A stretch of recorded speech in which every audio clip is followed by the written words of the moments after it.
Terima kasih banyak Tuhan atas berkat dan anugerah-Mu yang telah Engkau berikan kepada kami semua, sehingga Engkau masih memberikan kami kekuatan dalam Tuhan. Kami setiap untuk dapat mengikuti firman-Mu Tuhan Bapa, dapat kami memberikan kesehatan Tuhan kepada kami, kekuatan kepada kami, sehingga kami Tuhan dapat terus untuk Bapa bertekun di dalam Engkau Tuhan. Pada siang hari ini kami akan membaca sebagian dari sabda firman-Mu. Pakailah mulut bibir hamba-Mu dalam mengucapkan setiap perkataan yang berasal daripada-Mu. Kiranya Tuhan, apa yang Tuhan hamba perkatakan itu semua berasal daripada-Mu, bukan hamba Tuhan. Karena biarlah kemuliaan hanya milik-Mu Tuhan. Bapa, pakailah setiap siapapun yang mendengar firman ini. Kiranya mereka dapat selalu diberkati dan dapat selalu mengerti setiap arti firman-Mu. Dalam nama Tuhan Yesus kami berdoa, haleluya, amin. Puji nama Tuhan, shalom. Kembali lagi kita dalam dapur roti hidup, dan saya tidak pernah bosan-bosannya untuk berhenti membicarakan suara Tuhan. Untuk itu di hari yang berbahagia ini, mari kita sama-sama buka di dalam Ibrani 10 ayatnya yang 19 sampai ayatnya yang ke-25. Ibrani yang ke-10 ayatnya yang ke-19 sampai ayatnya yang ke-25. Saya akan membacakan ayatnya yang ganjil dan saudara sekalian akan membacakan ayatnya yang genap. Ibrani 10 ayat 19 sampai ayatnya yang ke-25, ayat 19 dengan judul perikop ketekunan. Jadi saudara-saudara, oleh darah Yesus kita sekarang penuh keberanian dapat masuk ke dalam tempat kudus. Karena Ia telah membuka jalan yang baru dan yang hidup bagi kita melalui tabir, yaitu dirinya sendiri. Dan kita mempunyai seorang imam besar sebagai kepala rumah Allah. Karena itu, marilah kita menghadap Allah dengan hati yang tulus ikhlas dan keyakinan iman yang teguh. Oleh karena hati kita telah dibersihkan dari hati nurani yang jahat, dan tubuh kita telah dibasuh dengan air yang murni. Marilah kita teguh berpegang pada pengakuan tentang pengharapan kita, sebab Ia yang menjanjikannya setia. Dan marilah kita saling memperhatikan supaya kita saling mendorong dalam kasih dan dalam pekerjaan baik. Janganlah kita menjauhkan diri dari pertemuan-pertemuan ibadah kita seperti dibiasakan oleh beberapa orang. Tetapi marilah kita saling menasehati dan semakin giat melakukannya menjelang hari Tuhan yang mendekat. Demikian firman Tuhan. Pada siang hari ini saya mendapat rema yang dari Tuhan terkait ketekunan. Jadi sini bilang, jadi saudara-saudara, oleh darah Yesus kita sekarang penuh keberanian dapat masuk ke dalam tempat kudus. Jadi kalau kita mau membicarakan dalam awal mula kejadian, di mana Adam dan Hawa itu putus hubungan dengan Tuhan, itu karena apa? Karena dosa. Dan Tuhan mengembalikan hubungan itu sehingga kita, anak-anak manusia, dapat membangun hubungan yang sama seperti awal mula yang Tuhan inginkan. Karena Tuhan tidak menginginkan adanya gap di antara manusia. Karena apa? Karena manusia diciptakannya itu adalah segambar dan serupa dengan Allah. Sehingga Tuhan memberikan manusia, menjadikan manusia itu sebagai gambarannya, ciptaannya, dan sebagai apa? Anak yang dikasihinya. Jadi ketika Adam dan Hawa jatuh ke dalam dosa, karena kenapa mereka bisa putus hubungan dengan Tuhan? Karena Tuhan itu adalah apa? Tuhan itu adalah kudus. Tuhan itu adalah murni. Tuhan itu penuh dengan kekudusan, sehingga ketika ada dosa, itulah yang menjadi putus. Ketika ada pikiran-pikiran dosa, yang ketika Adam dan Hawa mengetahui buah pengetahuan yang baik dan yang benar, itu adalah ketika mereka mengetahui cara berpikirnya dosa. Jadi waktu itu, waktu zamannya mereka belum jatuh ke dalam dosa, pikirannya mereka itu masih murni. Pikirannya itu masih sesuai dengan gambarannya Allah, masih sesuai dengan kemiripannya dengan Allah, sifat dan apa masih sama dengan Allah. Dan ketika mereka mengetahui memakan buah pengetahuan yang baik dan yang jahat, mereka mengetahui bagaimana cara berpikir sesuatu yang jahat. dan itu tidak sesuai dengan kodratnya Allah yang kudus. Dan ketika saat ini Allah ingin mengembalikan hubungan yang telah dibuatnya itu sejak awal mula kejadian sampai akhirnya Tuhan Yesus datang ke dalam dunia, mengembalikan hubungan yang sebenarnya yang Tuhan inginkan. Jadi kita anak-anak manusia itu sebenarnya Tuhan menginginkan kita memiliki hubungan yang begitu dekat dengan Tuhan. Hubungan yang tidak ada perantaranya, langsung dengan Tuhan. Dan Tuhan Yesuslah yang melanjutkannya, yang memutuskan segala rantai dosa itu sehingga kita bisa memanggil Tuhan apa? Ya Aba, ya Bapa. Jadi saudara-saudara, oleh darah Yesus kita sekarang penuh keberanian dapat masuk ke dalam tempat kudus. Jadi waktu zaman Taurat, hukum Musa, betapa sucinya tempat kudus itu. Bayangkan salah pasang api atau salah melangkah atau salah perkataan saja itu sangat berakibat fatal bagi imam agung yang ingin membawakan korban persembahan. Dan sekarang kalau saudara-saudara melihat perkembangan zaman, perkembangan teknologi yang sudah diberitakan yang canggih, itu ada berita bahwa orang Israel yang sekarang tinggal di Israel yang sekarang ini akan membangun bait Allah yang ketiga. Jadi mereka akan ingin membangun kembali bait Allah yang ketiga. Tetapi untuk orang-orang Kristen yang percaya dalam nama Tuhan, itu memang terdengar seperti wow, mereka akan membangun bait Allah ketiga, mereka akan membangun rumah Tuhan. Tetapi bagi orang-orang yang percaya di dalam Tuhan, karena Tuhan sudah pernah bilang begini, aku akan merobohkan bait Allah ini dan pada hari yang ketiga aku akan membangunnya lagi. Jadi itu berarti bukan bangunan yang Tuhan inginkan, tetapi tubuh Tuhan sendiri itu adalah bait Allahnya sendiri. Dan kita manusia itu adalah, tubuh kita itu adalah bait Allah sendiri.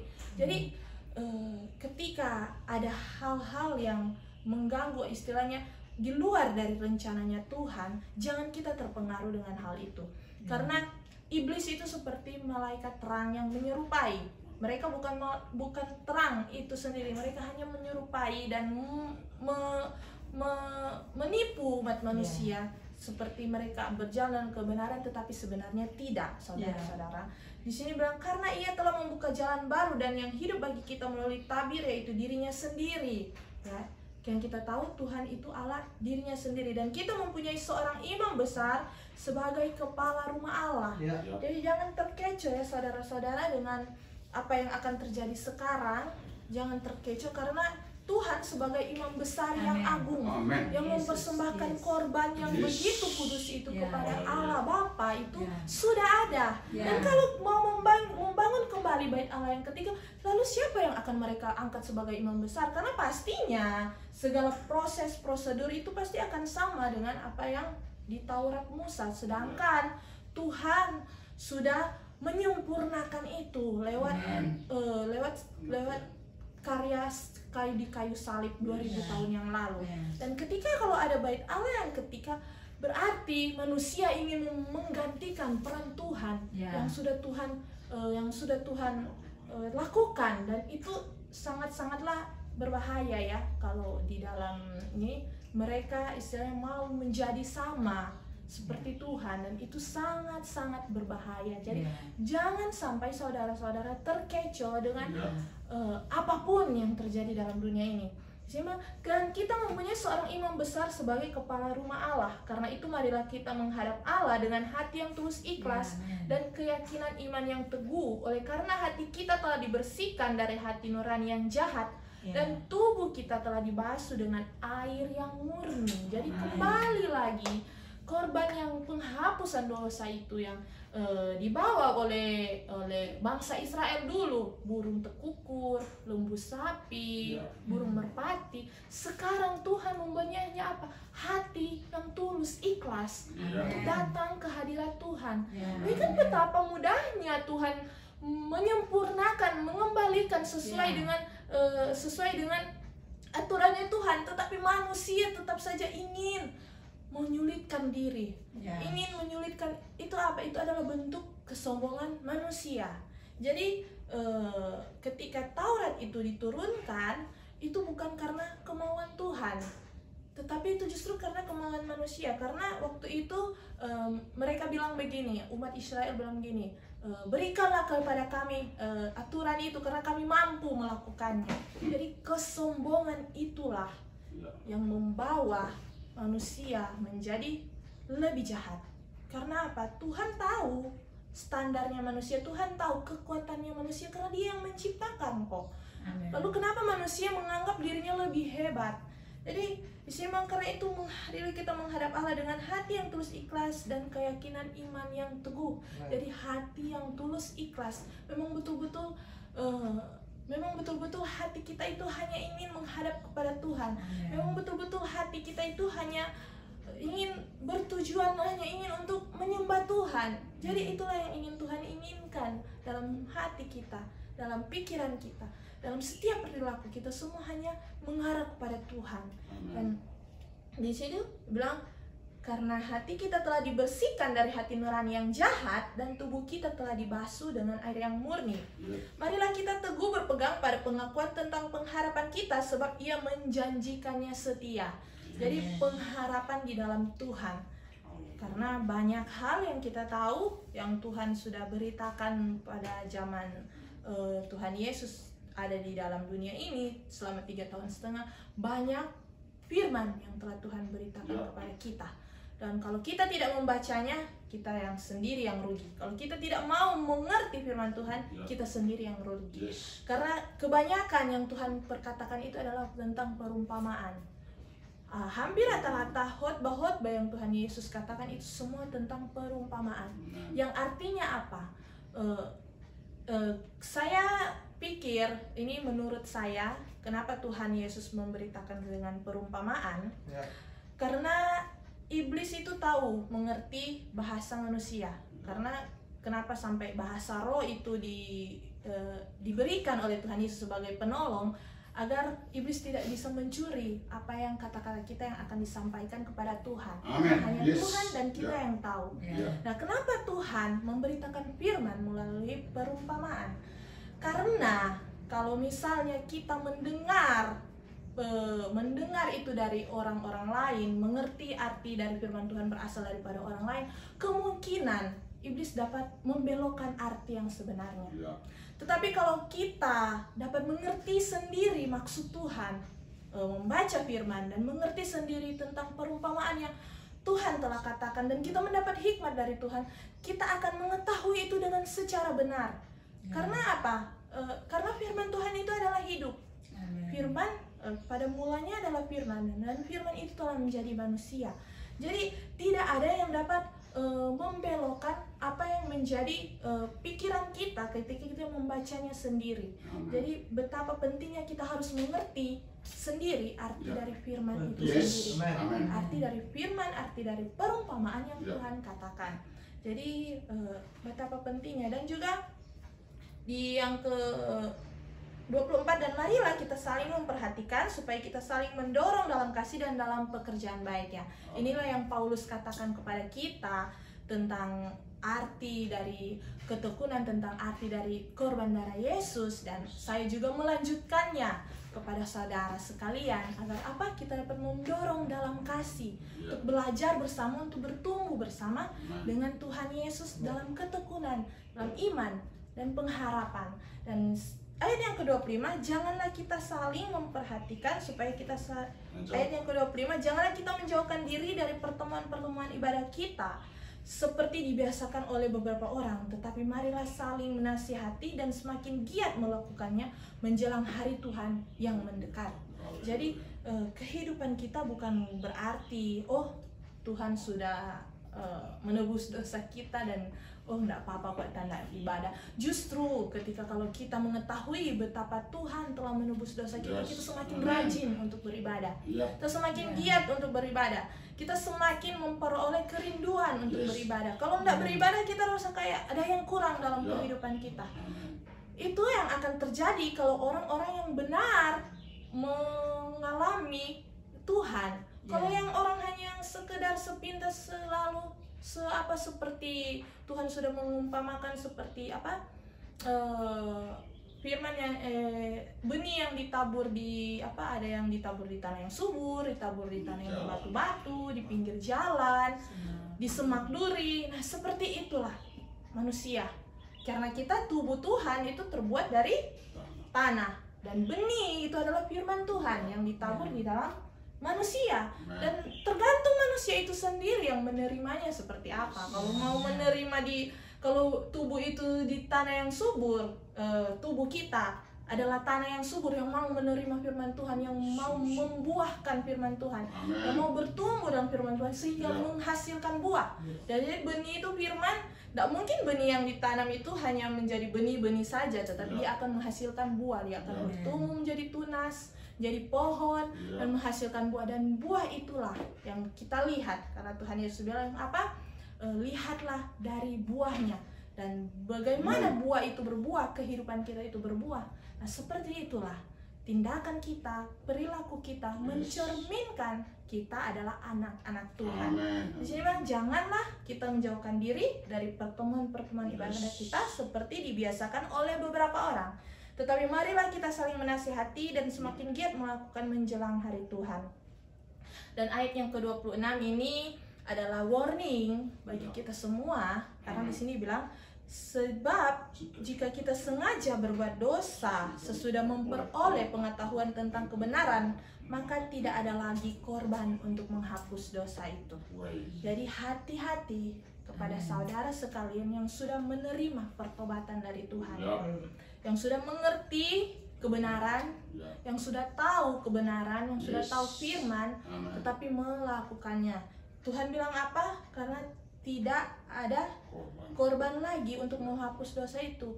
Kenapa? Karena kita sudah tahu tetapi berbuat lagi. Itu seperti istilahnya seperti mempermainkan ya, mengkasih karunia yang Tuhan berikan. Jadi betapa pentingnya kita menjaga. Jika ada orang yang menolak hukum Musa, ia dihukum mati tanpa belas kasihan atas keterangan 2 atau 3 orang saksi. Nah, sedangkan di bumi pada ayat yang keberapa itu Bapak, tentang saksi yang di bumi dan saksi yang di sorga? Ya, mari kita buka di dalam 1 Yohanes 1 Yohanes pasalnya yang kelima ayat 7 dan 8. Ya, ayat yang 7 dan 8. Sebab ada 3 yang memberi kesaksian di dalam sorga, Bapa, Firman, dan Roh Kudus, dan ketiganya adalah satu. Dan 3 yang memberi kesaksian di bumi, yaitu roh, air, dan darah, dan ketiganya adalah satu. Jadi kalau kita kembali lagi di dalam ayat 28, jika ada orang yang menolak hukum Musa, ia dihukum mati tanpa belas kasihan atas keterangan 2 atau 3 orang saksi. Jadi ini 2 atau 3 orang saksi ini adalah manusia. Jadi betapa kejamnya ketika kita melakukan dosa hanya dengan 2-3 saksi orang manusia, kita tidak dapat diberi ampun atau belas kasihan. Dan betapa ngerinya lagi kalau kita berbuat dosa dengan saksi yang 3 saksi di sorga, yaitu apa? Bapa, Firman, dan Roh Kudus, dan 3 saksi di bumi, yaitu apa? Roh, air, dan darah. Jadi kenapa sampai Paulus berani mengatakan, sebab jika kita sengaja berbuat dosa sesudah memperoleh pengetahuan tentang kebenaran, maka tidak ada lagi korban untuk menghapus dosa itu. Jadi dia mengerti dari semua sifat-sifat Tuhan. Dia mengerti kasih Tuhan, dia mengerti murkanya Tuhan, dia mengerti betapa otoritasnya Tuhan, tapi dia juga mengerti betapa pengasihnya Tuhan. Jadi kita sebagai anak-anak manusia memang harus menjalani hidup dengan betul-betul berpegang teguh pada Tuhan, sehingga kita tidak akan salah jalan. Jadi jangan pernah takut dengan apapun yang ada dalam dunia. Selagi kita berjalan dalam kebenaran, tidak akan terjadi apapun. Karena di sini bilang betapa lebih beratnya hukuman yang harus dijatuhkan atas dia yang menginjak-injak anak Allah, yang menganggap najis darah perjanjian, yang menguduskannya, dan yang menghina roh kasih karunia. Nah, jadi kalau saya kembali lagi kepada yang saya katakan tadi, bait Allah yang ketiga itu mereka akan bangun, itu seperti ya mereka tidak menyepelekan karena Tuhan sudah datang loh. Kenapa harus untuk dibangun lagi? Seperti mereka menganggap kedatangan Tuhan kayak tidak berarti begitu. Karena Tuhan sudah membangun bait Allah yang teguh, yang kokoh, yang kita tidak bisa dapat membangun dengan tangan manusia. Bayangkan Tuhan sendiri datang. Dan kenapa kita masih mau? Jadi itulah salah satu contoh daripada yang Paulus katakan ini. Dan sudah terjadi sekarang. Sudah, kalau saudara tidak percaya silakan lihat di YouTube, di Instagram, di mana, di sosial media sudah ada. Dan yang terakhir, sebab kita mengenal Dia yang berkata pembalasan adalah hakku, akulah yang akan menuntut pembalasan, dan lagi Tuhan akan menghakimi umatnya. Ngeri benar kalau jatuh ke dalam tangan Allah yang hidup. Jadi betapa kita harus berhati-hati. Dan di sini Tuhan bilang, ingatlah akan masa lalu sesudah kamu menerima terang, kamu banyak menderita oleh karena kamu bertahan dalam perjuangan yang berat. Baik waktu kamu dijadikan tontonan oleh cercaan dan penderitaan, maupun waktu kamu mengambil bagian dalam penderitaan mereka yang diperlakukan sedemikian. Memang kamu telah turut mengambil bagian dalam penderitaan orang-orang hukuman, dan ketika harta kamu dirampas, kamu menerima hal itu dengan sukacita. Sebab kamu tahu bahwa kamu memiliki harta yang lebih baik dan yang lebih menetap sifatnya. Jadi mari kita baca lagi di ayatnya yang ke-34. 1 Ibrani 10 ayatnya yang ke-34, di situ bilang, memang kamu telah turut mengambil bagian dalam penderitaan orang-orang hukuman, dan ketika harta kamu dirampas, kamu menerima hal itu dengan sukacita, sebab kamu tahu bahwa kamu memiliki harta yang lebih baik dan yang lebih menetap sifatnya. Jadi dalam dunia ini kita tahu orang-orang benar itu analoginya seperti ini. Tuhan Yesus mendeskripsikan iblis itu apa? Pencuri, pembunuh, dan pembinasakan. Kita sebagai orang benar, tidak mungkin orang iblis itu mencuri kepada orang yang tidak benar, karena tidak ada apapun yang ada pada mereka. Jadi iblis itu mencuri kepada orang yang benar.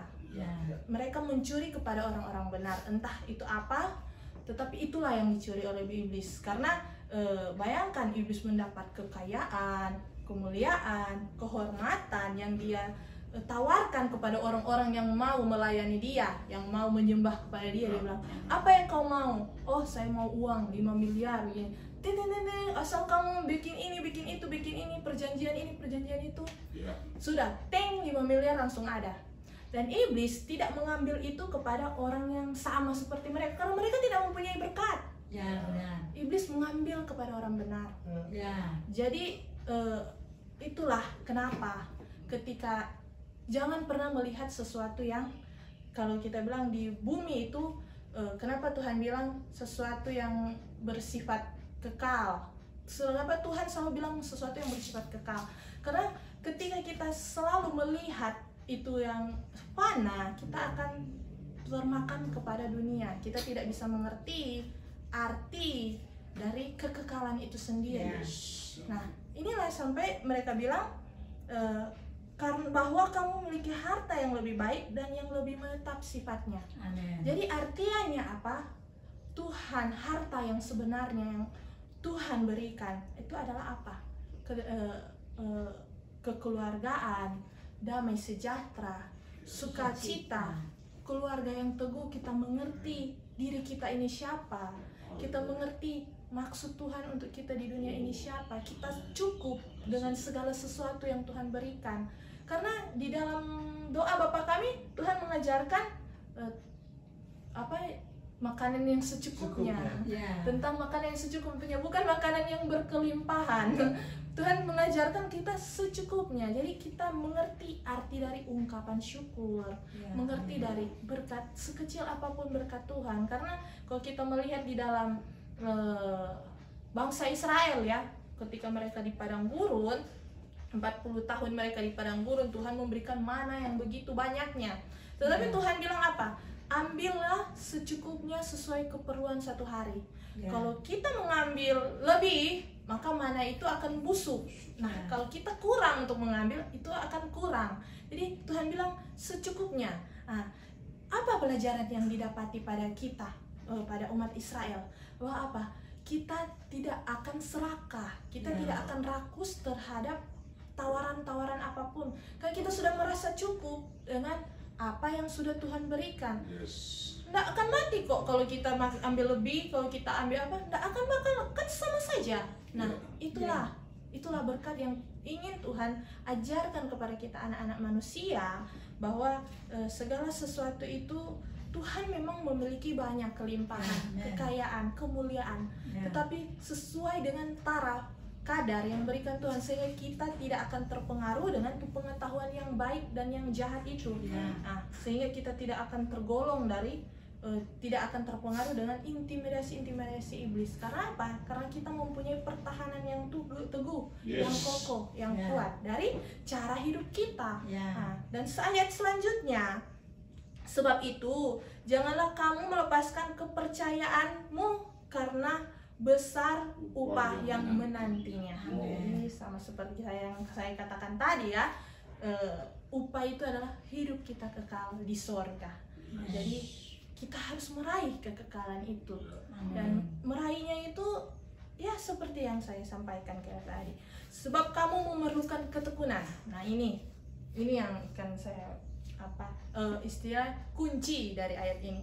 Dan sesudah kamu melakukan kehendak Allah, kamu memperoleh apa yang dijanjikan itu, ketekunan.